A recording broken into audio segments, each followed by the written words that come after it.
आज हम बनाने वाले हैं एक पेपर फोल्डिंग निंजा स्टार। तो चलिए बिना किसी देरी के शुरू करते हैं। तो पेपर फोल्डिंग निंजा स्टार बनाने के लिए हमें सबसे पहले एक स्क्वायर पेपर की आवश्यकता होगी। फिर हमें अपने पेपर को इस तरह से आधा मोड़ना होगा।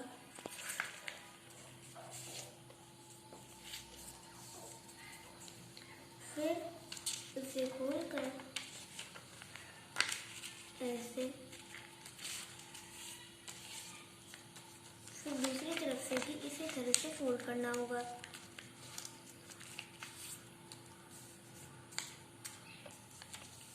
फिर इसे इस तरह से, फिर हमें इसको इस तरह से मोड़ना होगा, ऐसे ही दूसरी तरफ से। फिर इसे उल्टा करके इस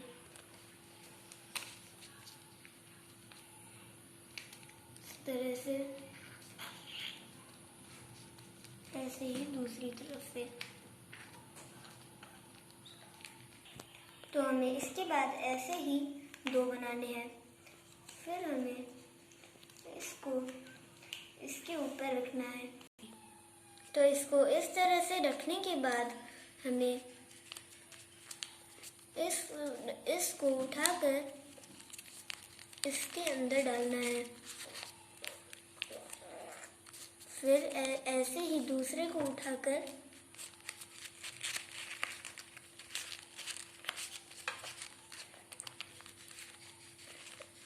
इसके अंदर, फिर हमें इसे उल्टा करना है।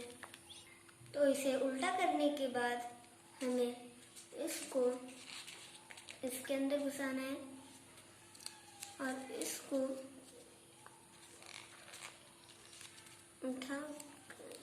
उठाकर, तो हमें पहले इसको उठाकर इसके अंदर डालना है। फिर इसको उठाकर इसके अंदर। तो हमारा निंजा स्टार कुछ इस तरह से बनके रेडी हो जाता है। आज के लिए इतना ही। धन्यवाद एवं शुभ दिन। हमारे चैनल राघव ओरिगामी को लाइक, शेयर और सब्सक्राइब जरूर कीजिएगा। और हमने आज एक नई वेबसाइट बनाई है, अगर आप उसे देखकर चेकआउट कर सकते हैं। उसका लिंक डिस्क्रिप्शन में है। Bye bye.